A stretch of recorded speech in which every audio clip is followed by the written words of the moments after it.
تو اس زمانے میں مالدار وہ مستحق کو تلاش نہیں کرتے، بلکہ جتنے مستحق ہیں وہ مالداروں کو تلاش کرتے ہیں، مستحق ہیں مالداروں کو تلاش کرتے ہیں۔ آپ غور کیجیے، مولانا صاحب رحمۃ اللہ علیہ مثال دے کر فرماتے تھے کہ صحابہ کے زمانے میں زکات دینے والے ان کی مثال بچوں کی آنکھ مچولی کے کھیل کی طرح تھی۔ بسم اللہ الرحمن الرحیم۔ زیر سماعت آنے والے ذرنی اقوال حضرت کی مولانا سعد صاحب دامت برکاتہم کے بیان سے منتخب شدہ ہیں۔ ان ذرنی اقوال کو پوری امت تک پہنچانے میں ہمارے ساتھ معاونت فرمائیں، ساتھ ہی اپنی دعاؤں میں پوری امت کو ضرور یاد رکھیں۔ جزاکم اللہ احسن الجزا۔ لوگوں کی مشکل یہ ہے، نقصان کی بات یہ ہے کہ آدمی نقصان بھی اٹھا رہا ہے اور اجر کو بھی ضائع کر رہا ہے، اجر بھی ضائع کر رہا ہے، تو نقصان تو ہو گیا۔ اب کم سے کم اجر باقی رہ جائے، اس اجر کو ضائع کر دیتے ہیں اللہ کے فیصلے پر ناراضگی ظاہر کر کے۔ اللہ نے کیا کر دیا؟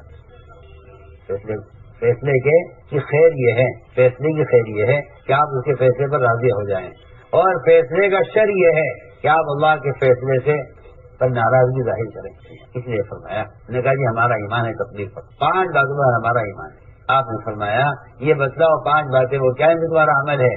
کہ یہ 5 پر ہمارا عمل ہے۔ پہلی بات تو یہ ہے کہ ہم شہادتین کی گواہی دیتے ہیں، شہادتین کی گواہی دیتے ہیں کہ اللہ کے سوا کوئی عبادت کے لائق نہیں، محمد صلی اللہ علیہ وسلم اللہ کے بندے اس کے رسول ہیں۔ پہلی بات تو یہ ہے ہم شہادتین کی گواہی دیتے ہیں، اور دوسری بات یہ ہے کہ ہم نماز قائم کرتے ہیں، ہم نماز قائم کرتے ہیں، یہ نہیں کہ نماز پڑھتے ہیں، یہ نہیں سمجھ نماز پڑھتے ہیں، نماز قائم کرتے ہیں۔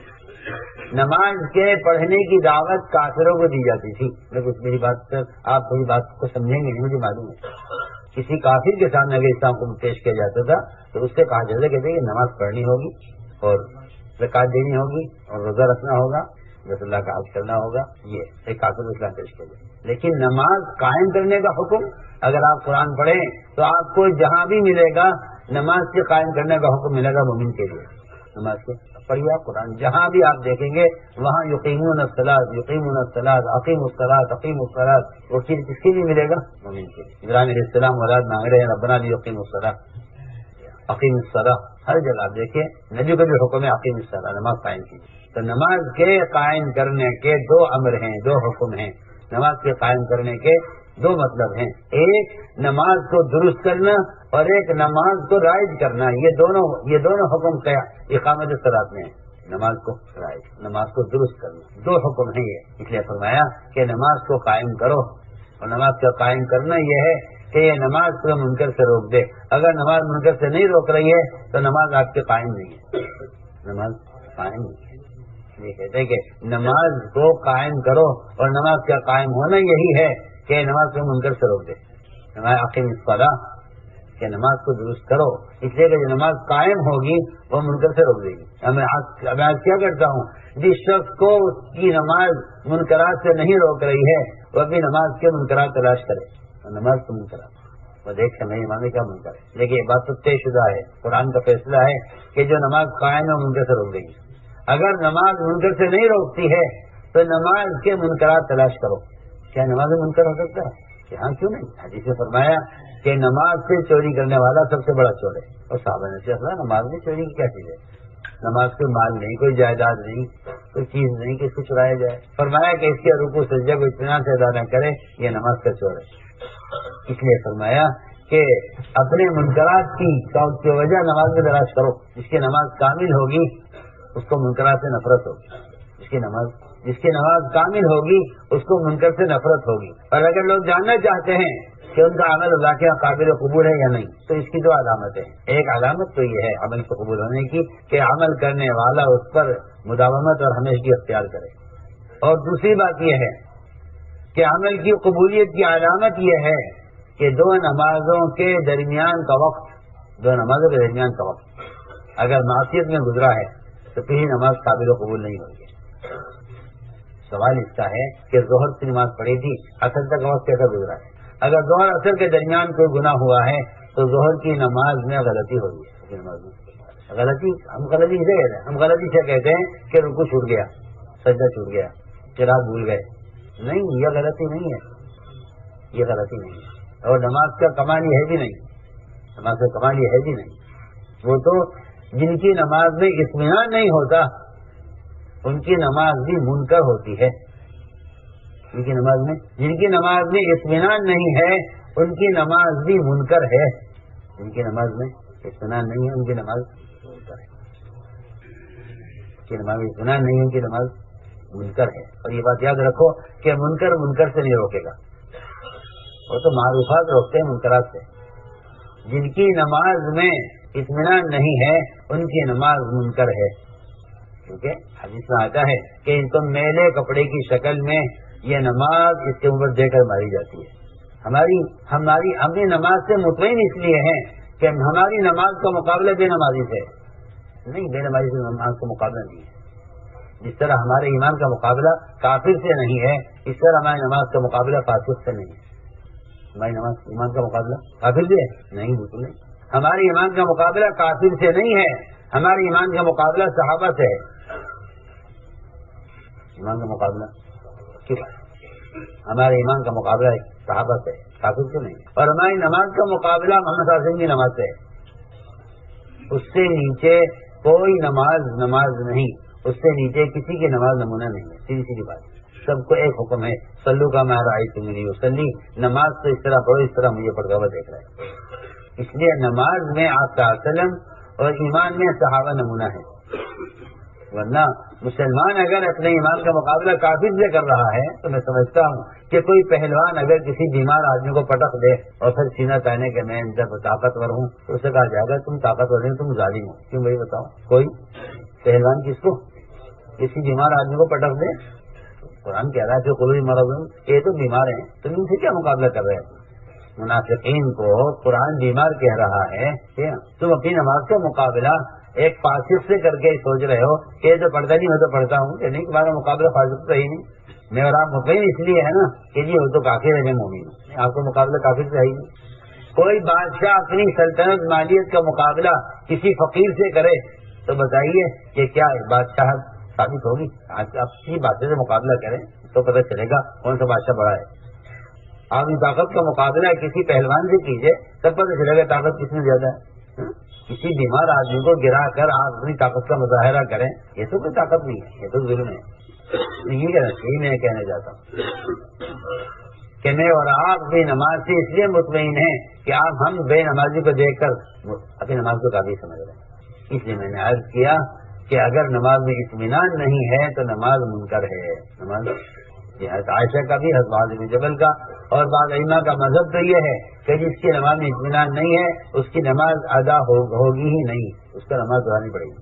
اس کا نماز دہرانی پڑے گی. حدیث میں آتا ہے کہ جو رکوع سے اٹھنے کے بعد اپنی کمر کو سیدھا نہیں رکھتا اللہ اس کی نماز کی طرف نظر اٹھا کر نہیں دیکھتے. رکوع سے اٹھنے کے بعد اپنی کمر کو سیدھا نہیں رکھتا اللہ اس کی نماز کی طرف نظر اٹھا کر نہیں دیکھتے. یہ کیا کر رہا ہے؟ من لم يقم صلبه بين الركوع والسجود لن ينظر الله الى صلاته. اگر اللہ تعالیٰ اس سے اس کی معراج میں اعراض کیے ہوئے ہیں تو باقی کون سا موقع ہوگا جس میں اللہ متوجہ ہوں گے اس کی طرف. جی ہاں، نماز ہونے کی معراج ہے اور وہاں اللہ تعالیٰ اس سے رخ پھیرے ہوئے ہیں. جی تو میں کیا عرض کروں، کیا ائمہ، کیا عوام. قوما جلسہ تو نماز میں سے ختم ہی ہو گیا. صحابہ فرماتے ہیں آپ نے اتنا لمبا جلسہ کیا 2 رکعات کے درمیان کہ ہم یہ سمجھے کہ آپ اگلا سجدہ کرنا بھول گئے. وقت ہم شاید آپ بھول گئے کہ آپ کو ایک سجدہ اور کرنا ہے. اتنا لمبا آپ نے 2 سجدوں کے درمیان اتنا بیٹھے آپ جلسہ. یہ صحابہ فرماتے ہیں شاید ہمیں خیال یہ ہوا کہ اگلا سجدہ کرنا آپ بھول گئے، آپ کو یاد دلایا جائے. حالانکہ ایسا نہیں تھا. اور قومے کی دعا تو سورہ فاتحہ سے زیادہ لمبی ہے. یہاں تو آج کل کا ائمہ کا حال یہ ہے مساجد کا کہ وہ اپنے مقتدیوں کو ربنا لک الحمد کہنے کا موقع نہیں دیتے. سب کے واجب کا گناہ اپنے سر پر لیتے ہیں. حدیث نے امام کو ضامن کہا ہے، امام کو ضامن کہا ہے کہ آپ کی ضمانت ہے، یہ آپ کی ذمہ ہے یہ کہ آپ ہر مقتدی کو قومے کا موقع دیں. مقتدی کو ایک صحابی نے آپ کے پیچھے نماز میں کہہ دیا ربنا لک الحمد حمدا کثیرا طیبا مبارکا فیہ. آپ نے پوچھا نماز کے بعد یہ کلمات کس نے کہے تھے؟ پہلے صحابی گھبرا گئے کہ پتہ نہیں میں نے صحیح کہا غلط کہا. فرمایا آپ کو کس نے کہے یہ کلمات؟ تو ایک صحابی کھڑا ہے میں نے کہے تھے. فرمایا 30 فرشتے دوڑے ان کلمات کے اجر کو لکھنے کے لیے. 2 مطلب روایت کے بنتے ہیں. ایک روایت کا مطلب تو یہ واضح ہے کہ کلمات کا اجر اتنا تھا کہ ایک فرشتے کا بس کا لکھنا نہیں تھا، ایک فرشتے کا بس کا لکھنا۔ ایک روایت میں تو یہاں تک آتا ہے کہ فرشتے ان کلمات کے اجر کو لکھنے سے اتنے عاجز ہو گئے کہ اس کا اجر کس طرح لکھیں گے اتنا، تو یہ فرشتے ان کلمات کو اپنے پروں میں چھپا کر اللہ کے یہاں لے گئے اور کہا تیرے بندے نے ایسے کلمات کہے ہیں نماز میں قومے میں کہ ہم اس کا اجر لکھنے سے قاصر ہیں، کیا کریں اس کا؟ اللہ نے فرمایا کہ جس طرح میرے بندے نے کہیں اسی طرح اس کے اعمال نامے کے اندر لکھ دو۔ اللہ اکبر، بہت مشکل تو یہ ہے نا کہ جی میں تاجر ہوں، میں تو دکان چھوڑ کے آیا ہوں، امام صاحب نماز لمبی پڑھا رہے ہیں جی۔ آج کل کے مولوی بھی کہتا ہے، آج کل کے عوام بھی کہتے ہیں نماز ہلکی کرو، لوگوں کے پاس فرصت نہیں ہے، لوگ بہت مشغول ہیں۔ میں کہتا ہوں کہ یہ راستہ فسق کا ہے کہ دنیاوی تقاضے کی وجہ سے نماز کو مختصر کیا جائے۔ ہاں آپ حدیث پیش کرتے ہیں نا، میں نمو قوم سے فقط یہ جو نماز پڑھائے ہلکی پڑھائے، آپ سورہ بقرہ پڑھیے عشاء کی نماز میں، سوا سپارہ ایک رکعت میں، سوا سپارہ ایک رکعت میں، تب آپ کا حدیث بیان کرنا درست ہوگا، تو آپ کا حدیث بیان کرنا۔ جی ہاں، کسی کہتے ہیں لمبی نماز۔ عمر رضی اللہ تعالیٰ عنہ فجر کی نماز میں سورہ یوسف پوری پڑھتے تھے، ویسے کیونکہ قرآن سننے کا شوق نہیں ہے نا، قرآن سننے کا شوق نہیں ہے، ورنہ دور صحابہ میں قرآن کے سننے کا ایسا شوق تھا۔ عمر رضی اللہ تعالیٰ عنہ نے مسافر کو بلایا اور صرف اتنا کہا ذکرنا ربنا، ہمیں ہمارے رب کی ذرا یاد دلاؤ۔ عشاء کی نماز کا سلام پھیر کر بیٹھے قرآن سننے کے لیے اور سنتے رہے، وہ پڑھنے میں مست تھے، وہ سننے میں مست تھے، تو لوگوں نے اگر کہا کہ مومنین فجر کی نماز میں لوگ انتظار کر رہے ہیں آپ کا، نماز پڑھا دیجیے، آپ نماز پڑھا دیجیے فجر کی مجمع نہیں، انہیں پتہ چلا رات کا، نہیں پتہ چلا رات کا۔ جس طرح عیاش لوگوں کو نہیں معلوم ہوتا رات کہاں گزر گئی، اس طرح عباد کو نہیں پتہ چلتا کہ رات کہاں گزر گئی۔ لوگوں نے کہا نماز فجر کی نماز میں لوگ انتظار کر رہے ہیں آپ کا، یعنی اذان ہوگی فجر کی، جی اذان بھی ہو چکی ہے، وقت بھی ہو چکا ہے، نماز تو دیر ہو رہی ہے۔ ایک صاحب کی زبان سے نکل گیا منین آج تہجد چھوٹ گئی ہے، حضرت نے فرمایا ورثنا فی تہجد، کیا ہم تہجد میں نہیں تھے، قرآن سن رہے تھے؟ ایسا ہو سکتا ہے۔ آج اگر امام مسنون قرات بھی کر دے تب بھی مقتدیوں کو شکایت ہے، کیونکہ ہمیں مسجد میں تاجر بن کر آیا ہوں، میں حافظ بن کر نہیں آیا، میرا معاملہ دکان کا ہے، آپ جلدی نماز پڑھائیے۔ حضرت معاذ بن جبل رضی اللہ تعالیٰ عنہ جو علماء میں مفتی اعظم کہلاتے ہیں صحابہ کے درمیان، عشاء کی نماز میں سورہ بقرہ پوری پڑھی، سوا سپارہ ایک رکعت میں، تراویح میں نہیں، عشاء کی نماز روزانہ کی نماز میں۔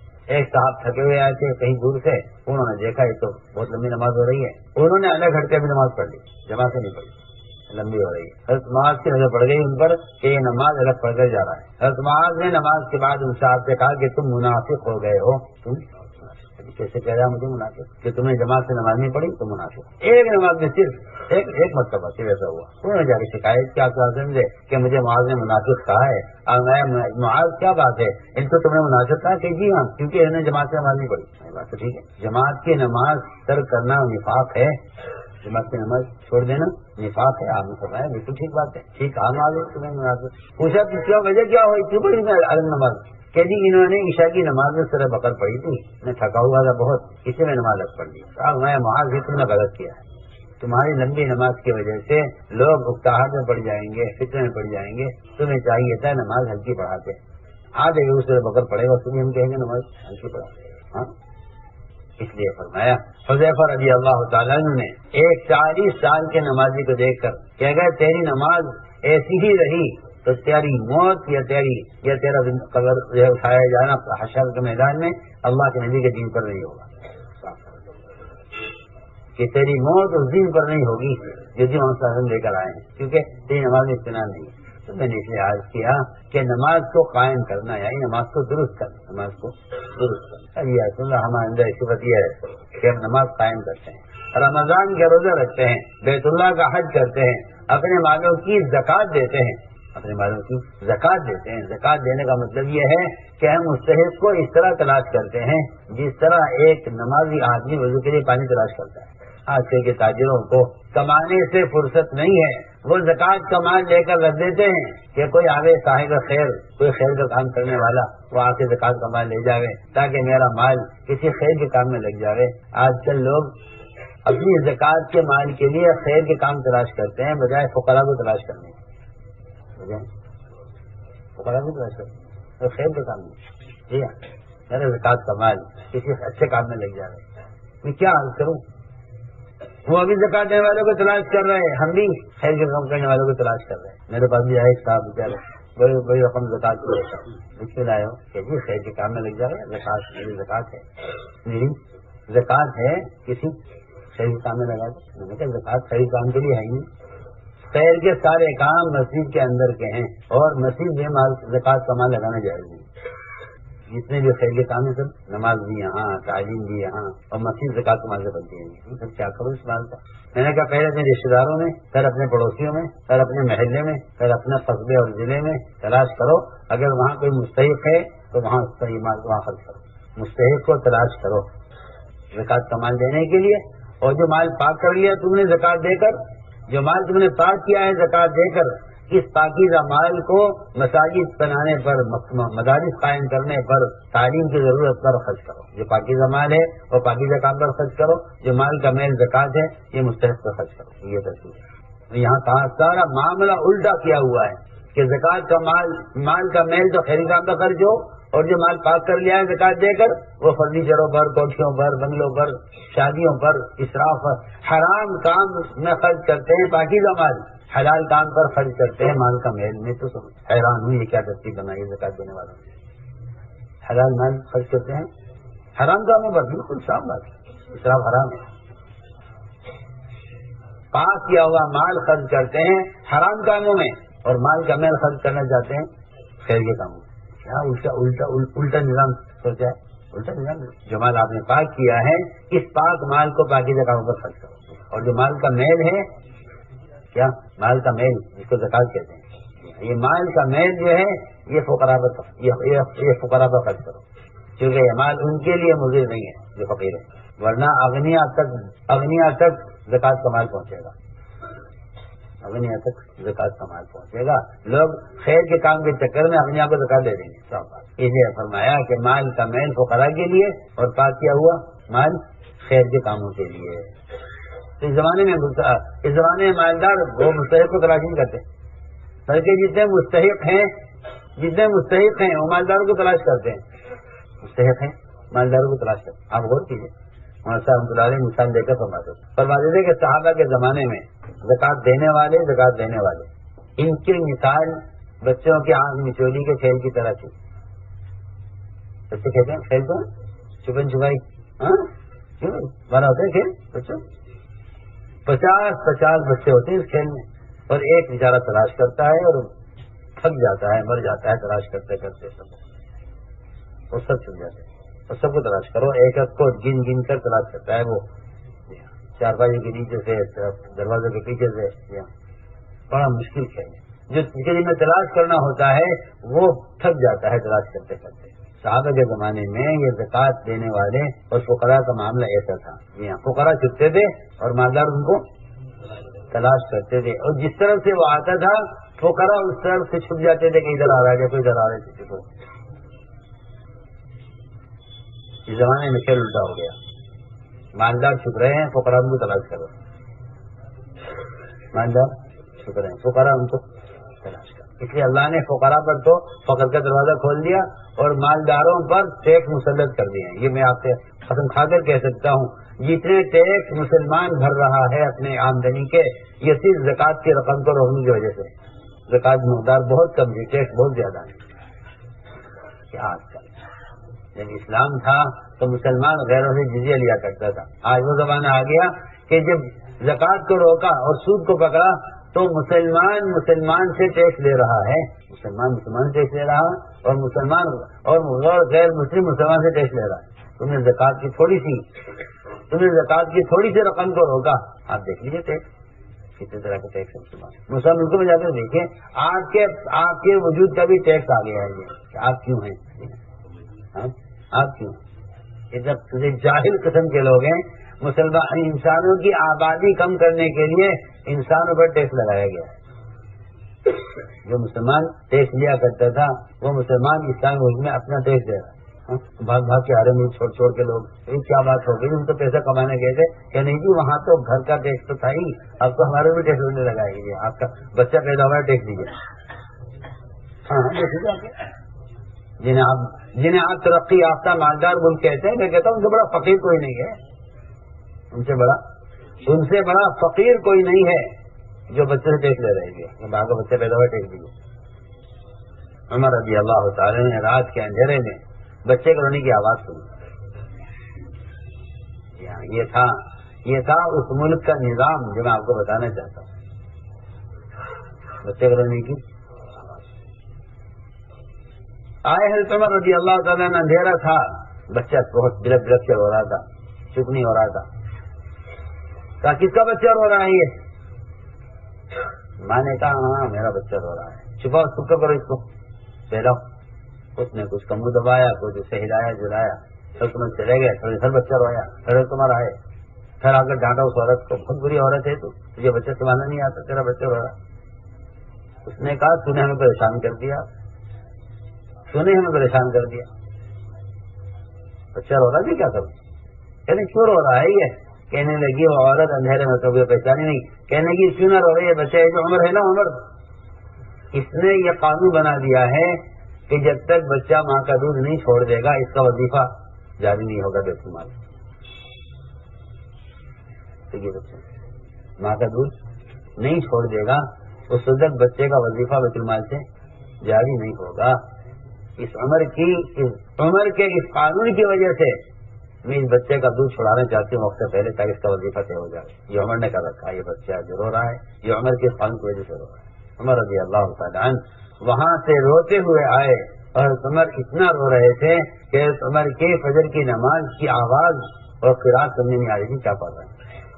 سنایا سب کو جمع کر کے کہ عمر نے کتنے مسلمانوں کے بچوں کو قتل کر دیا ہوگا اب تک اس قانون کی وجہ سے۔ آج کے بعد قانون ہی ہے سارے ملکوں کا، بچے کی پیدائش کے ساتھ ساتھ اس کا وظیفہ طے کر دیا جائے بیت المال سے۔ جہاں بچوں کو بیت المال سے وظیفہ ملتا تھا، آج وہاں بڑوں پر ٹیکس لگتا ہے کہ آپ کیوں ہیں ٹیکس دیجیے۔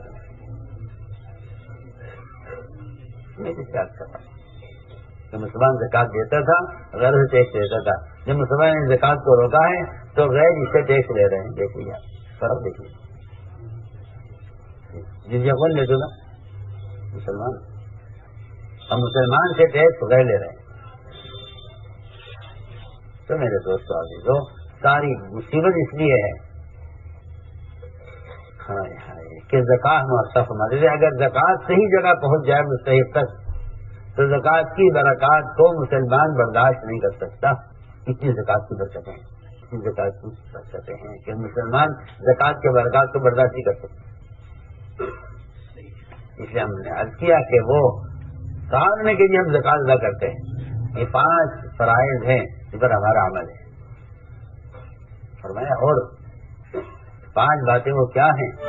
زبان جاہلیت سے ہیں کہ جی زبان جاہلیت سے ہمارے اندر 5 خصلتیں ہیں، آپ چاہیں تو انہیں باقی رکھیں، چاہیں تو چھوڑ دیں۔ وہ کیا ہے؟ آپ انہوں نے عرض کیا کہ ہمارے اندر صبر ہے، ہمارے اندر صبر ہے، ہمارے اندر صبر ہے، اور ہمارے اندر شکر ہے۔ یہ 2 علامتیں ایسی ہیں کہ اگر کسی مسلمان میں صبر اور شکر کی صفت پیدا ہو جائے تو وہ کامل ایمان والا ہوگا۔ کیوں؟ لیکن صبر کہتے ہیں حالات کے مقابلے میں حکم پر جمنا، حالات کے مقابلے میں صرف بھوک پیاس کے مقابلے میں روزہ رکھ لینے کو بھی حدیث میں صبر کہا ہے۔ آدمی بھوک پیاس کا اگر روزہ رکھ لے اور بھوک پیاس کو برداشت کر لے تو اس روزے کے فریضے کو حدیث میں صبر کہا ہے۔ اس کا نام ہی صبر ہے، اس کا نام صبر ہے۔ روزے کو حدیث میں صبر کہا ہے، روزہ صبر ہے، اس کا بدلہ جنت ہے۔ اور ہمارے اندر شکر ہے، لیکن مشکل یہ ہے کہ اس زمانے میں لوگ نہ صبر کو جانتے نہ شکر کو جانتے ہیں۔ صبر تو سمجھتے ہیں تکلیف کا برداشت کرنا، کہیں پٹائی ہو جائے تو کہتا بھائی صبر کر لو، صبر کا پھل میٹھا ہوتا ہے۔ میں کہتا ہوں بالکل بھی نہیں، یہ مطلب ہی نہیں ہے صبر۔ اور یہ بات یاد رکھیں آپ، جو حالات گناہوں کی وجہ سے آتے ہیں وہ صبر کرنے سے بدلتے نہیں ہیں، صبر کرنے سے بدلتے نہیں ہیں۔ جو حالات گناہوں کی وجہ سے آتے ہیں صبر سے نہیں بدلتے، اس لیے کہ جو حالات گناہ کی وجہ سے آتے ہیں وہ حالات توبہ سے اور اپنے حالات کو بدلنے سے ٹھیک ہوتے ہیں۔ صبر کرنے سے حالات نہیں بدلا کرتے، صبر کرنے سے حالات نہیں بدلا کرتے۔ صبر سے حالات ان کے بدلتے ہیں جو حالات میں حکم برا کرتے ہیں، اس لیے میں عرض کر رہا ہوں کہ جو حالات حکم توڑنے سے آتے ہیں وہ صبر کرنے سے درست نہیں ہوتا. شکر کسے کہتے ہیں؟ شکر کہتے ہیں کہ نعمت میں اللہ کو زیادہ یاد کرنا. نعمت میں اللہ کو زیادہ یاد کرنا. نعمت میں اللہ کو زیادہ یاد کرنا. لوگ نعمتوں میں اللہ کو بھلا دیتے ہیں، جی ہاں، اور پریشانی میں اللہ کو یاد کرتے ہیں. پریشانی میں اللہ کو یاد کرتے ہیں. حالانکہ اللہ کو پریشانی میں یاد کرنا وہ کمال نہیں ہے جو کمال اللہ کو نعمتوں میں یاد رکھنے کا. تو کمال نعمتوں میں. اس لیے لوگ سمجھتے ہیں کہ شکر یہ ہے کہ ہم زبان سے اللہ تعالیٰ کا شکر ادا کریں، حالانکہ بات واضح ہے بالکل کہ زبان سے شکر ادا نہیں ہوتا. زبان سے شکر ادا نہیں ہوتا. زبان سے تو شکر کے الفاظ ادا ہوتے ہیں. زبان سے شکر کے الفاظ ادا ہوتے ہیں، شکر نہیں ادا ہوتا. الفاظ کا ادا ہونا اور ہے، شکر تو عمل ہے، شکر قول نہیں ہے. اور شکر زبان سے ادا نہیں ہوتا. آپ وہ کیجئے، بدن کے سارے اعضاء نعمت سے فائدہ اٹھائیں، بدن کے سارے اعضاء نعمت سے فائدہ اٹھائیں اور زبان شکر ادا کر. سارے بدن کے اعضاء نعمت سے فائدہ اٹھاتے ہیں اور سب کی طرف سے زبان شکر ادا کریں. بڑی بے انصافی کی بات ہے، بڑی بے انصافی کی بات. بلکہ حقیقت یہ ہے کہ سارے بدن کے اعضاء سے شکر ادا کیا جائے گا. آپ ہر عضو کو حکم پر لائیں شکر ادا کرنے کے لیے اور اپنے آپ کو دعوت عبادت میں تھکائیں. یہ ہے نعمت کا شکر. تو سمجھتے تھے جو لوگ اپنی صلاحیتوں کو دعوت عبادت پر صرف نہیں کر رہے ہیں وہ اللہ تعالیٰ کی نعمت کے اصل ناشکر ہیں. جی ہاں، اس لیے نعمت سے ضرورت کا پورا ہونا شکر نہیں ہے، بلکہ نعمت سے اللہ کے حکم کا پورا ہونا شکر ہے. ورنہ نعمت سے تو تعصب کی ضرورت پوری کر رہا ہے. سچی بات. اس کو کافر کہا ہے، شاکر نہیں کہا. شاکر کون ہے؟ شاکر وہ ہے جو نعمت سے حکم پورا کرے. ایک ہے نعمت سے ضرورت پورا کرنا. نعمت سے ضرورت کا پورا کرنے والا تو کافر بھی ہے. اللہ اس کو کافر کو نعمتیں دے رہے ہیں، وہ نعمت سے اپنی خواہشات پوری کر رہا ہے. سوال اس بات کا ہے کہ اللہ نے جو نعمتیں دی ہیں اس نعمت سے اللہ کا حکم کتنا پورا ہوا ہے. اس سے میں نے آپ کو عبادت میں تھکا کر یہ سمجھایا ہے کہ بدن کو دعوت عبادت میں تھکانا یہ نعمت کا شکر ہے. افلا اکون عبدا شکورا. لوگ سمجھتے تھے کہ زیادہ نمازیں تو وہ پڑھے جو زیادہ گناہ گار ہو تاکہ نماز سے گناہ معاف ہو جائیں. صحابہ کا ایک تصور تھا یہ کہ زیادہ عمل وہ کرے جس نے گناہ زیادہ کیے ہیں. اسی لیے صحابہ نے سوال کیا تھا کہ اگر آپ صلی اللہ علیہ وسلم اپنے آپ کو کیوں تھکا رہے ہیں عبادت میں جب اللہ نے سارے گناہ معاف کیے اور آپ معصوم گناہوں سے. حضرت عائشہ نے بھی سوال کیا کہ آپ اتنا کیوں تھکاتے ہیں اپنے آپ کو، اللہ نے آپ سارے گناہ معاف کر دیے. تو عبادت میں تھکانا صرف معصیت کو معاف کرانے کے لیے نہیں ہے. عبادت میں تھکانا اپنے آپ کو یہ شکر کا تقاضا ہے. یہ شکر کا تقاضا ہے. اب میں خدا کو عبدا شکورا کہ کیا میں شکر گزار بندہ نہ بنوں کہ اللہ نے مجھ پر یہ انعام کیا ہے. تو میں نے عرض کیا کہ شکر اسے کہتے ہیں.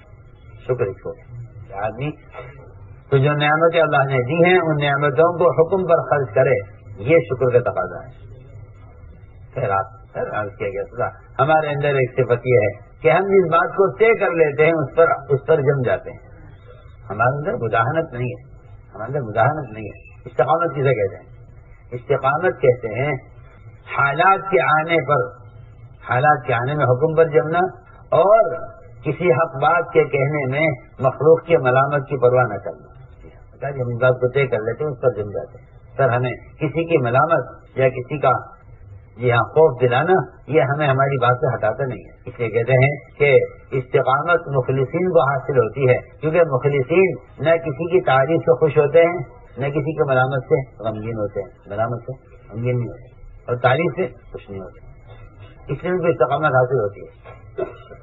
تو انہوں نے عرض کیا کہ ہمارے اندر صفت یہ ہے کہ ہم اس بات کو طے کر لیں اس پر جم جاتے ہیں. ایک صفت یہ ہے کہ ہم اللہ کے ہر فیصلے سے راضی رہتے ہیں کیونکہ اللہ کا فیصلہ ہو مجھ سے اپنے نظر ظاہر کرتے ہیں.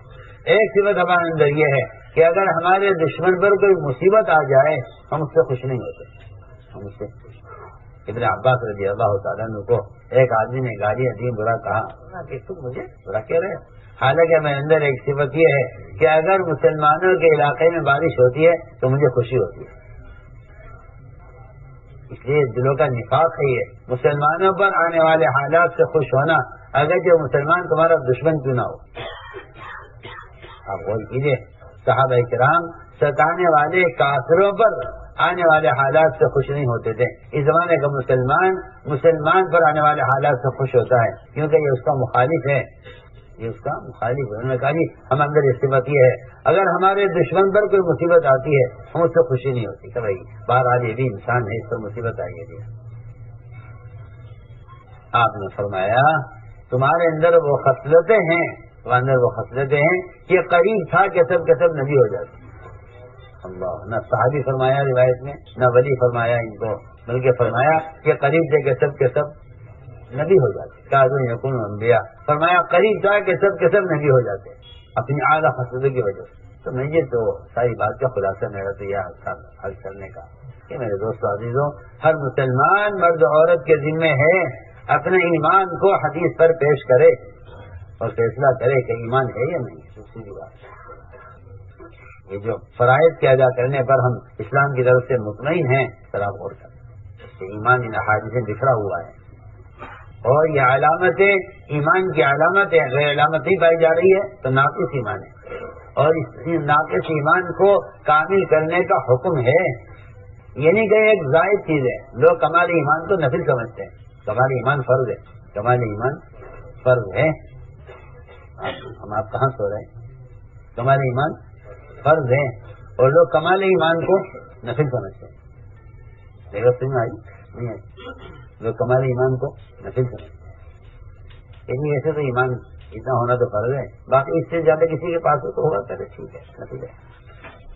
ایسا کمال ایمان فرض ہے. یہ مت سوچنا کبھی کہ ناقص ایمان تو فرض ہے، کمال ایمان نفل ہے.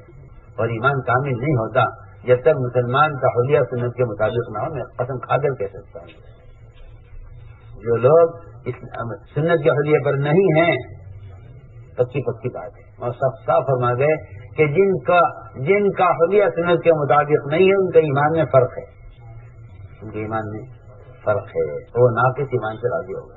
اس لیے ہم نے عرض کیا کہ دو چیزیں ہیں ایمان کی علامت، دو چیزیں ایمان کی علامت ہیں، اور ایک چیز ایمان کی تکمیل کا سبب ہے، اور دو چیزیں ایمان کے وجود کی علامت. دو چیزیں ایمان کے وجود کی علامت ہیں اور دو چیزیں کمال ایمان کی علامت. دوسری ایک اتباع سنت، اور دوسرے ایمان کے وجود کی علامت منکر کو دیکھ کر غمگین اور پریشان ہو جانا ہے. علماء نے لکھا ہے جس آدمی کو کسی منکر کو دیکھ کر غصہ نہ آئے، سننا مجھے بات دیا، علماء نے لکھا ہے جس آدمی کو منکر کو دیکھ کر غصہ نہ آئے اس کے ایمان کا ذائقہ ختم ہو چکا ہے.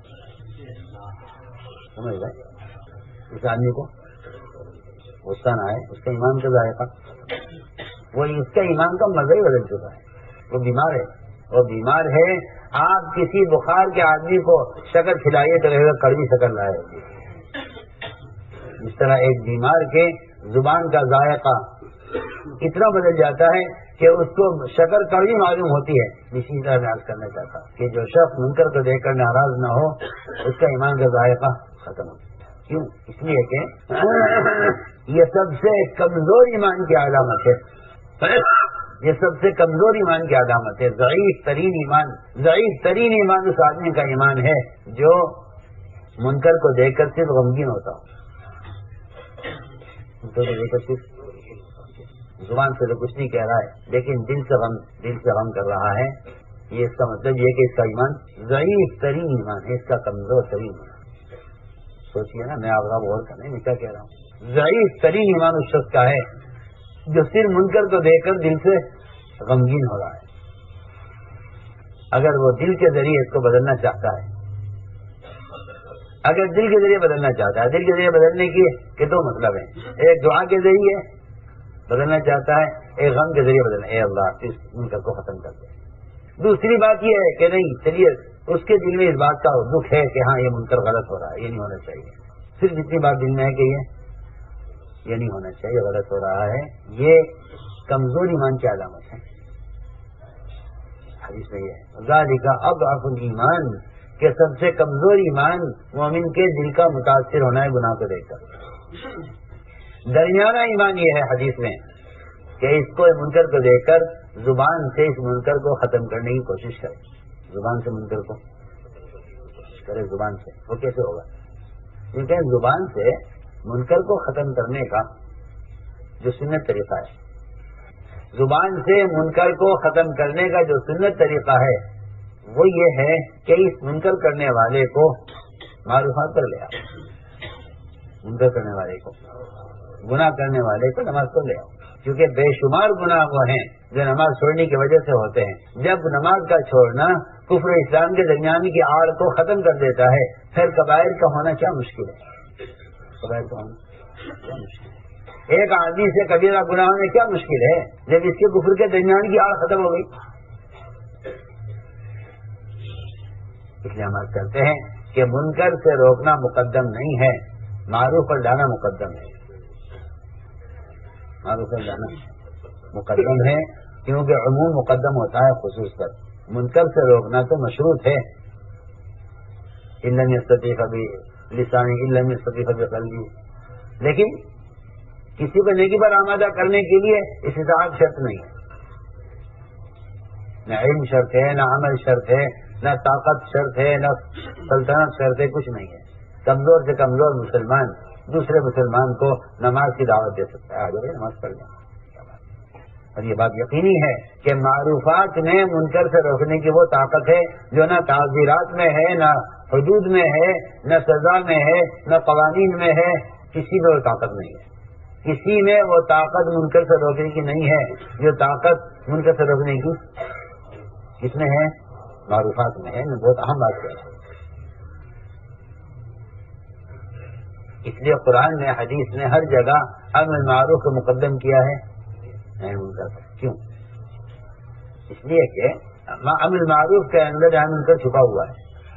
اور اس کی وجہ یہ ہے کہ منکر میں آدمی سے یہ پڑھا ہے کہ معروفات چھوڑ دیے ہیں, اگر معروفات پر آ جائے تو منکرات خود چھوڑ دے گا. ایک صحابی نے کہا یہ فلاں آدمی ہے, نماز بھی پڑھتا ہے, چوری بھی کرتا ہے. فرمایا کہ اس کی نماز چوری سے روک دے گی ہم قریب. تو میں نے عرض کیا کہ زبان سے لوگوں کو نیکی پر آمادہ کرنا یہ درمیانہ ایمان ہے. یہ درمیانہ ایمان ہے, درمیانہ جہاد ہے. علی کا قول ہے یہ کہ درمیانہ جہاد ہے کہ آپ زبان سے لوگوں کو نیکی پر آمادہ کریں, درمیانہ جہاد ہے. تو دو باتیں میں نے عرض کی ہیں کہ دو چیزیں ایمان کی علامت ہیں, ایک اتباع سنت اور ایک دوسروں کو دعوت دینا. تیسری بات یہ ہے کہ جس طرح ایمان کے وجود کی علامت دعوت ہے, اس طرح ایمان کے تکمیل کا سبب بھی دعوت ہے. ایمان کی تکمیل کا سبب, ایمان کی تکمیل کا سبب دعوت ہے. اور دعوت کے بغیر ایمان کامل نہیں ہوتا. یہ تو قرآن حدیث میں بات بھری ہوئی ہے. علماء کے اقوال واضح ہیں, بالکل علماء کے اقوال واضح ہیں. انفرادی اعمال کرنے سے ایمان کامل نہیں ہوتا. انفرادی اعمال کرنے سے ایمان کامل نہیں ہوتا, یہ پکی بات ہے. کیونکہ لوگ ناواقف ہیں اور لوگوں کو معلوم نہیں ہے. انفرادی اعمال کرنے سے ایمان کامل نہیں ہوتا. میں تو اپنی ذات سے سارے کام نہیں کرتا ہوں, اللہ کا فضل ہے, مجھ سے کوئی کبیرہ گناہ نہیں ہوا ہے. لیکن آپ یاد رکھیے کہ آپ کے ایمان کی تکمیل دوسروں کو دعوت دینے پر موقوف ہے.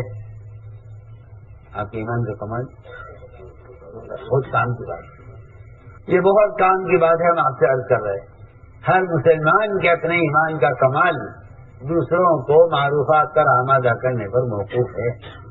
ہمیں دعوت دینے کا تقاضا جب ہوگا جب اس بات کو سمجھیں کہ میرا ایمان دوسروں کو نیکی پر آمادہ کرنے پر موقوف ہے. اس لیے قرآن نے صاف کہا ہے تأمرون بالمعروف وتنہون عن المنکر وتؤمنون باللہ.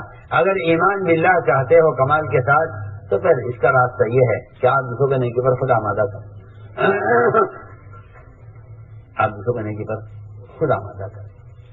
یہ آپ کے ایمان کا کمال ہوگا کہ آپ لوگوں کو نیکی پر آمادہ کریں. یہی ایمان کے وجود کی علامت ہے اور یہی ایمان کی زیادتی کی علامت, ایمان کی زیادتی کا سبب ہے. اس لیے علماء نے لکھا ہے کہ اگر آپ نمازیں اس لیے پڑھتے ہیں کہ آپ کی پیشانی سیاہ ہو جائے، اور آپ روزے اتنے رکھتے ہیں کہ آپ کے ہونٹوں پر خشکی جم جائے، اور آپ زکوٰۃ صحیح پوری وقت پر ادا کر رہے ہیں پابندی سے، علماء نے لکھا ہے اسلام میں ایمان کی علامت صرف اس کو قرار نہیں دیا گیا۔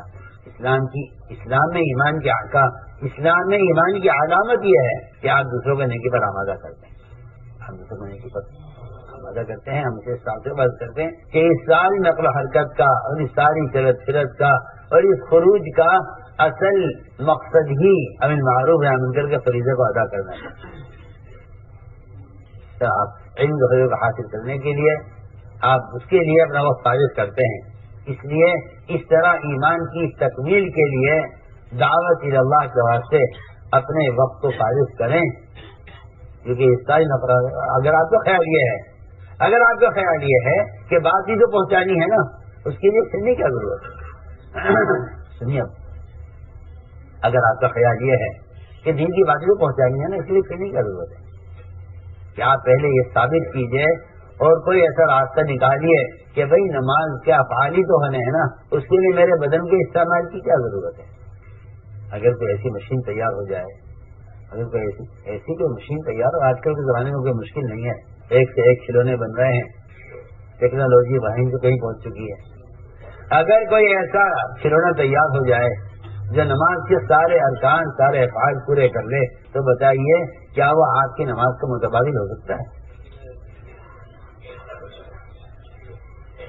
کوئی ایسی مشین تیار ہو جو نماز ادا کر لے۔ نماز تو آپ کا بدن، آپ نماز پڑھیں گے تو ادا ہوگی، ورنہ نماز ادا نہیں ہوگی۔ آپ کی اولاد سے بھی آپ کی نماز ادا نہیں ہوگی۔ تو جس طرح عبادت کا فریضہ مولوی صاحب اپنے بدن کے استعمال کیے بغیر ادا نہیں ہو سکتا، اس طرح دعوت کا فریضہ اپنے بدن کے استعمال کیے بغیر ادا نہیں ہو سکتا۔ کوئی تحریر، کوئی قلم، کوئی کتاب، کوئی پرچہ، کوئی پمفلیٹ مستعف ثواب کیا، کوئی ذریعہ تذکیر کا اللہ نے بنایا نہیں ہے۔ یہ تو آپ کا خیال ہے کہ تذکیر کے اور بھی ذرائع ہیں، دین کی بات کے پہنچانے کے اور بھی ذرائع ہیں، یہ آپ کا غلط خیال ہے۔ جتنے بھی ذرائع ہیں خارجی، کوئی مؤثر نہیں ہوگا، کوئی ذریعہ مؤثر نہیں ہوگا اور کسی ذریعے سے نفع حاصل نہیں ہوگا، اس لیے کہ اللہ نے قرآن میں نفع کو تذکیر کے ساتھ جوڑا ہے۔ ذکر فإن الذکریٰ تنفع المؤمنین، ذکر کا امر آپ کے لیے ہے، اب یہ تذکیر تحریر سے نہیں ہوگا، یہ تذکیر تحریر سے نہیں ہوگی، کیونکہ تذکیر مؤثر ہوتی ہے تکلیف سے اور تحریر ہوتی ہے تکلیف نہیں۔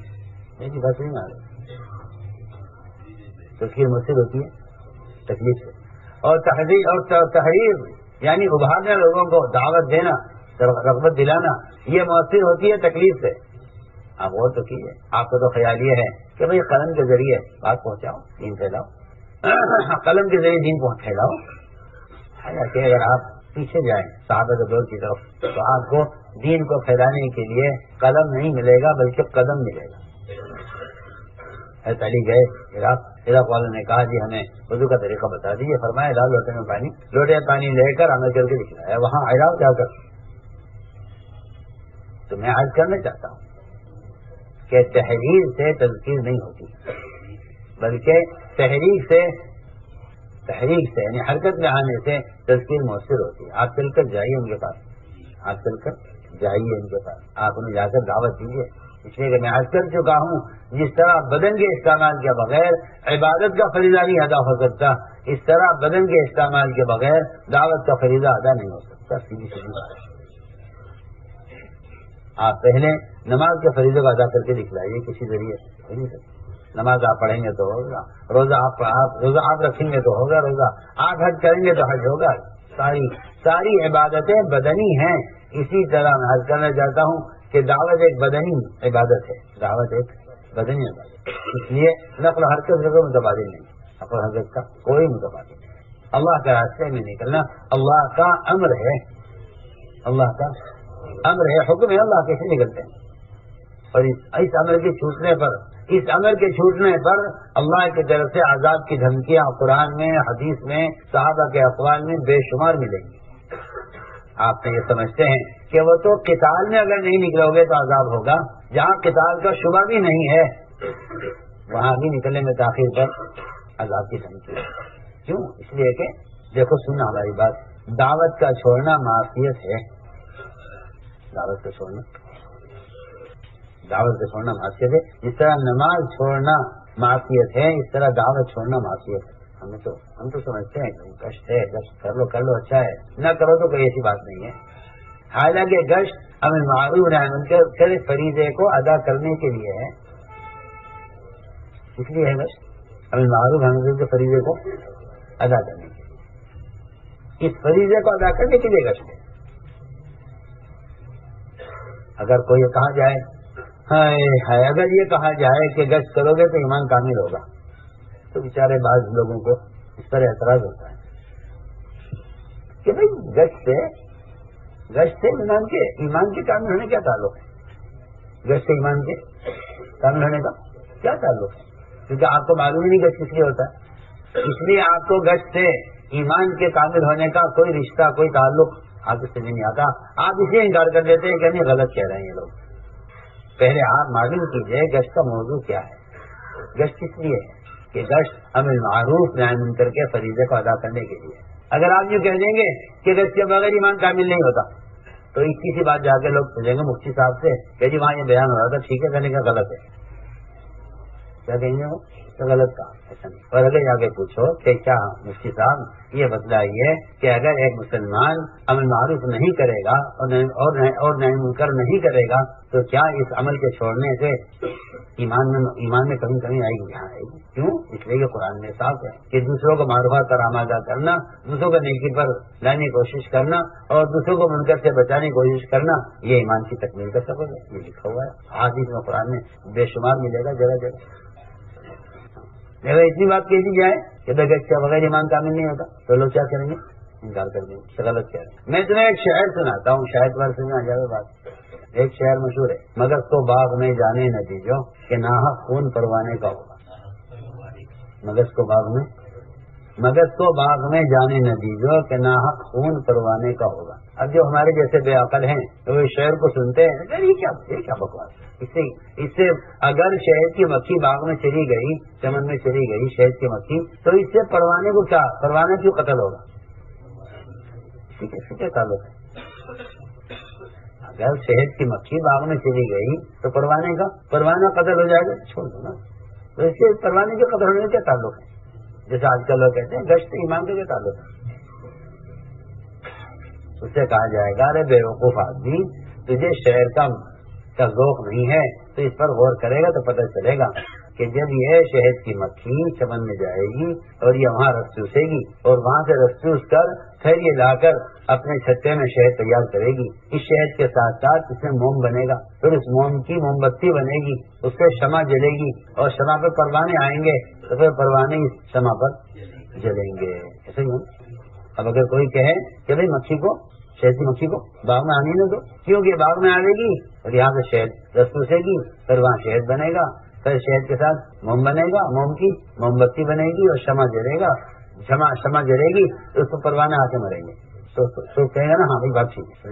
ہم بھی یہ کہتے ہیں کہ جب تم جاؤ گے گلیوں میں، راستوں میں، سڑکوں پر، بازاروں میں، گھروں میں لوگوں سے ملاقاتیں کرو گے، انہیں وہاں سے اٹھا کر یہاں لاؤ گے جہاں چھتا لگا ہوا ہے مسجد میں، جی ہاں، وہاں سے للوں کو نکال کے یہاں لاؤ گے اور یہاں جب یہ بیٹھیں گے علم کے مجلس میں اور ذکر کے حلقوں میں اور قرآن کے حلقوں میں، تو یہاں اللہ کے راہ میں جان دینے کا شوق پیدا ہوگا نا، یہ آسان بات ہے، تو غور تو کرے، مگر بات وہی ہے۔ اس لیے ہم نے عرض کیا کہ یہ اللہ کے راستے کی یہ نقل و حرکت ایمان مالیاسا کا منصور ہے، اس کام کو کوئی نام رکھتا تو اس کا نام تحریک ایمان رکھتا، اس کا نام۔ اس لیے میرے دوست عزیزو، یہ تھا اصل مقصد کہ خروج اور نفر تو اقامت دین کے لیے ہے، بے شک دین کی تعلیم بھی حاصل ہو جائے گی، بے شک دین کی تعلیم حاصل ہو جائے گی۔ جو ڈاکٹری پڑھتے ہیں کالجوں میں، کیا وہ پڑھ کر فارغ ہو جاتے ہیں؟ نہیں، ان کی تو تعلیم پوری نہیں ہوتی کہ جاب کی تلاش میں لگ جاتے ہیں، زندگی بھر یہ کام کرنا ہے جو پڑھا ہے۔ ہم یہ سمجھتے ہیں جماعت میں اتنا نکلو کہ تم دین سیکھ لو، کیونکہ دین سیکھنے کے لیے، حالانکہ دین کا سیکھنا مستقل عمل ہے، اس سے فراغت ہو جائے گی، لیکن دعوت اللہ یہ مستقل ایک ایسا فریضہ ہے کہ موت تک اس سے فراغت نہیں ہے۔ آپ جانتے ہیں کہ ڈاکٹری پڑھ لیتا ہے مگر موت تک ڈاکٹر رہتا ہے، لوگ بزنس پڑھتے ہیں پھر موت تک تاجر بن کر رہتے ہیں. اسی طرح ہم نے عرض کیا کہ دین سیکھنا تو تبلیغ کا ابتدائی مرحلہ ہے اور پھر موت تک اپنے آپ کو اس محنت پر قائم رکھنا, اس دین کو دنیا میں قائم کرنے کی کوشش کرنا, یہ ہم نے عرض کیا. اس لیے اللہ کے راستے میں نکلنا اللہ کا امر ہے اور دعوت کا چھوڑنا معصیت ہے. دعوت کا چھوڑنا, جہاں کوئی تذکرہ قتال کا نہیں ہے وہاں بھی اللہ کے راستے میں نکلنے میں تاخیر کرنا عذاب, موجب عذاب ہے. پڑھیے آپ قرآن, آپ کو جگہ جگہ ملے گا قرآن میں ہے اللہ کے راستے میں نکلنے پر مال خرچ کرو. نکلنے کا جو حکم ہے ساتھ مال خرچ کرنے کا بھی حکم ہے. اپنے آپ کو اپنے ہاتھوں ہرا کر مٹ ڈالو. یہ حکم اس وقت آیا جب انصار مدینہ نے مدینہ میں رہنا طے کیا. لوگ اگر یہ کہتے ہیں کہ میں تو قتال کے لیے نکلنا تھا, تو میں کہتا ہوں کہ عمر رضی اللہ تعالیٰ عنہ زکوٰۃ روکنے والوں سے قتال کے بارے میں اختلاف کرتے تھے. ابوبکر صدیق سے کہا بھی کہ ابوبکر آپ کیوں قتال کر رہے ہیں, نماز پڑھتے ہیں, روزہ رکھتے ہیں, حج کرتے ہیں, کلمہ پڑھتے ہیں, آپ ایک زکوٰۃ اگر یہ نہیں دے رہے, مال کی محبت آ گئی اس وقت, اب ٹھیک ہو جائے گا, آپ ترغیب دیجیے, آپ ان سے قتال کیوں کر رہے ہیں, آپ ان کے لیے جماعت کیوں روانہ کر رہے ہیں, میں مدینہ خالی کروں گا اس کے لیے. آپ سوچیے تو صحیح, کیا وہ سب مسلمان نہیں تھے, کیا وہ سب مسلمان نہیں, سب مسلمان تھے, لیکن دین میں نقصان ہو اور مدینہ سے جماعت روانہ نہ ہو, یہ نہیں ہو سکتا. اس لیے ہم نے عرض کیا کہ اقامت دین کے لیے دعوت ہے, اقامت دین کے لیے نفر و حرکت ہے, اقامت دین کے لیے خروج ہے. اس لیے حدیث میں دین اور دین کی محنت کو برابر کہا گیا ہے, اور جب تک تم دین کی محنت پر نہیں آؤ گے یہ ذلت تمہارے اوپر سے ہٹائی نہیں جائے گی. آپ پڑھیے نا حدیث, لا ينزعوا حتى ترجعوا الى دينكم.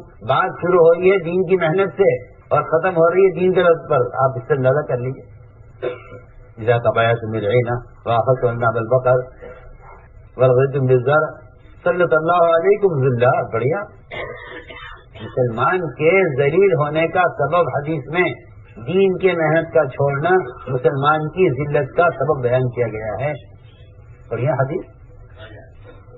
تم الجہاد صاف کہا ہے کہ اگر تم دین کی محنت چھوڑ دو گے دنیا میں مشغول ہو کر, تو اللہ تم پر ایک ایسی ذلت مسلط کریں گے جو ہٹے گی نہیں جب تک تم دین کی طرف واپس نہ آ جاؤ. بتائیے, یہ تھوڑی کہا تھا کہ تم نماز چھوڑ دو گے, روزہ چھوڑ دو گے, زکات چھوڑ دو گے تو تم پر ذلت آ گی. یہ نہیں ہے اس روایت میں, یہ نہیں ہے اس روایت میں.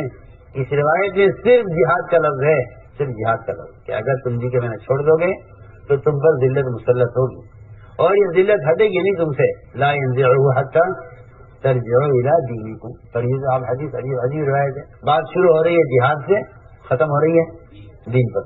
کیا مطلب ہے اس کا؟ مطلب یہی ہے کہ جو فرضیت, جو اہمیت دین کی ہے وہ اہمیت اللہ کے دین کو دنیا میں قائم کرنے کی محنت کی ہے. دونوں میں کوئی فرق نہیں, دونوں میں کوئی فرق. ہم اس لیے عمل کرتے ہیں کہ نفر اللہ کا امر ہے, ہم اس امر کو پورا کرنے کے لیے کرتے ہیں اور ریاست کا محفوظ ہے اور چھپا ہوا ہے, کیونکہ اس زمانے میں کام کرنے والوں کے ذہن میں شیطان نے یہ وسوسہ پیدا کر دیا ہے کہ پھرنا ضروری نہیں ہے. یہ وسوسہ پیدا کیا پھرنا ضروری نہیں. حالانکہ خروج اور نفر یہ قوام دعوت ہے اور قوام دین ہے. قوام کہتے ہیں اس پر مدار ہوتا ہے کسی چیز پر. آپ سمجھ لیجیے اس بات کو. اگر مسلمان کو دین کی یاد دلانے کے لیے, اگر مسلمان کو دین یاد دلانے کے لیے انسان کا کوئی متبادل ہوتا تو نکلنے میں تاخیر کرنے پر عذاب کی دھمکی نہ ہوتی. ٹھیک ہے, اگر آپ بھی کر رہے تو کیا بات ہے. اور اخبار, رسائل, آلات, موبائل اور بھی چیزیں ہیں نا دین پھیلانے کے لیے, اسے پھیلا دیجیے. اگر آپ نہیں نکل رہے تو کوئی بات نہیں ہے, اور بھی تو ذرائع دین پھیلانے کے. میں کہتا ہوں اگر کوئی متبادل اللہ کی طرف سے ہوتا تو پھر مسلمان کے نکلنے میں تاخیر کرنے پر عذاب کی دھمکی نہ ہوتی. نفر میں تاخیر پر عذاب کی دھمکی ہے, اسی لیے کہ اس کے علاوہ اللہ نے کسی اور چیز کو تذکیر کا ذریعہ نہیں بنایا. اس رواج کے زمانے میں اس بات کے کہنے کا کے لیے واقعی میں کہتا ہوں کہ اس کام پر بصیرت چاہیے, ورنہ اللہ مجھے معاف فرمائے, عوام ہو یا مولوی ہو وہ ابھی اس بارے میں بیچارہ شک میں پڑا ہوا ہے. اس کے نزدیک باطل آلات دین کی اشاعت کے لیے مناسب ہیں. وہاں ریاست کا محفوظ ہے کہ ایسے آلات سے باطل کی اشاعت ہوگی, دین کی اشاعت نہیں. لوگ معصیت میں مبتلا ہیں اور سمجھے گا دین کا کام کر رہے ہیں. کس میں مبتلا ہیں؟ گناہ میں ہیں، گناہوں میں مبتلا ہیں اور شیطان ان کی تھپکی دے رہا ہے کہ ہاں تم بھی دین کا کام کر رہے ہو، یہ بھی طریقہ ہے، یہ بھی طریقہ ہے، تم تنگی نہ کرو، سہولت رکھو دیا. جس طرح لوگ، میں شروع کہہ رہا ہوں، اس طرح لوگوں نے معاشرے کے دین کو بگاڑا ہے، اس طرح لوگوں نے دعوت کو بھی بگاڑا ہے. اس لیے صاف بات ہے، کسی بھی ذریعے سے جن کا پیغام پہنچانا دعوت اور تبلیغ نہیں ہے. کسی ذریعے سے جن کا پیغام پہنچانا دعوت اور تبلیغ صاف بات ہے. یہ آپ کا خیال غلط ہے کہ اور بھی ذرائع ہیں. اس لیے میرے دوستوں عزیزوں، اللہ کا عمل سمجھ کے اس کام کو کریں. کہ نکلنا اللہ کا عمل ہے، ہمارے جیسا کا عمل ہے. نہیں نکلو گے تو اللہ کے عذاب کو دعوت دو گے. جی کام سے تھوڑے کہہ دیا ایک اتنا بڑا عالم میں بات کہہ رہا، کیوں کہہ رہا؟ اس لیے اس کام کو اللہ کا عمل سمجھ کر کرو. بے شک دین مطلوب ہے، لیکن دین موقوف ہے دعوت پر. دین موقوف ہے دعوت پر. اس طرح نماز موقوف ہے طہارت پر، دین موقوف ہے دعوت پر. لوگ کہتے ہیں کہ جی اگر دین نہیں آیا دعوت سے کیا فائدہ دعوت کا؟ میں پوچھتا ہوں کہ اگر نماز سے مسائل حل نہ ہو تو کیا فائدہ نماز سے؟ کوئی کہہ سکتا ہے کہ جی میری زندگی تو بدلی نماز پڑھنے سے؟ میں تو نماز پڑھتا ہوں، میں تو نماز پڑھنے سے میری زندگی تو بدلی نہیں ہے. کیونکہ کہتے ہیں کہ نماز زندگی بدل جاتی ہے، تو میں تو نماز چھوڑ دوں گا کیونکہ میری زندگی بدلی نہیں نماز. مجھے ساتھ ملے دہلی نماز کا وقت آئے، میں کہا نماز پڑھنے کہ نہیں میں تو نماز پڑھتا نہیں، میں نہیں پڑھتے. کہنے کہ میں نے نماز پڑھ کے دیکھا ہے، اس سے کوئی تبدیلی نہیں آئی. اس فتنے میں آج مسلمان کو ڈالا جا رہا ہے کہ اگر آپ کو جماعت میں نکل کر فائدہ نہیں ہو رہا تو آپ چھوڑ دیجیے نا یہ کام. اسی کا ایک حصہ ہے کہ اگر آپ کو نماز سے اپنی زندگی میں سردی محسوس نہیں ہوتی تو آپ دعوت چھوڑ دیجیے. کیونکہ نکلنا تو دین کے لیے ہے، جب نکلنے سے دین نہیں آ رہا ہے پھر کیا فائدہ نکلنے سے؟ علماء نے لکھا ہے اگر کوئی شخص نماز چھوڑنے کی وجہ سے روزہ بھی چھوڑ دے تو اس کو ڈبل گناہ ہوگا. نماز پڑھنے کا الگ گناہ، روزہ چھوڑنے کا. بالکل مفتی شفیع صاحب نے لکھا ہے ماضی قرآن میں کہ ایسے اگر کوئی آدمی خود عمل نہ کرنے کی وجہ سے دوسروں کو دعوت نہ دے تو وہ ایسا ہے جیسا نماز پڑھنے کی وجہ سے روزہ نہیں چھوڑ دے. یہ لکھا ہے. یہ دعوت دینے کا فائدہ، ہمیں تو کوئی فائدہ ہوگا نہیں. فائدہ ہو یا نہ ہو اللہ کا امر ہے، پورا کرنا ہے. اگر ایک آدمی کی نماز سے اس کی زندگی نہیں بدلتی تو کیا نماز پڑھنے میں گنجائش ہوگی؟ بولو بھائی، کوئی گنجائش ہو سکتی ہے؟ ایک آدمی ہے نماز پڑھتا ہے بیدی میں، اب وہ یہ کہ جی نماز سے مجھے فائدہ نہیں ہو رہا تو نماز پڑھ دینی چاہیے. تو میں یہی کہنا چاہتا ہوں اگر کسی شخص کو دعوت اللہ سے فائدہ محسوس نہیں ہوتا تو اللہ کا یہ امر ہی سے پورا کرنا ہے عبادت کی طرف سے. سیدھی بات. اس لیے میں کہنا چاہتا تھا کہ یہ ایک وسوسہ ہے اس زمانے میں شیطان کا کہ بھائی دعوت کیا دعوت جب فائدہ نہیں ہو رہا دین. اصل دین ہے، بے شک اصل دین ہے. اس لیے دوستو عزیزو یہ عزم کرو کہ انشاءاللہ ہمیں دعوت عبادت کو ہر حال میں جمع کرنا ہے. اس کے لیے ہمتیں کرو، قدم اٹھاؤ. علماء سال پورا کر چکے ہیں، عرب سال میں آپ کو پیش کریں.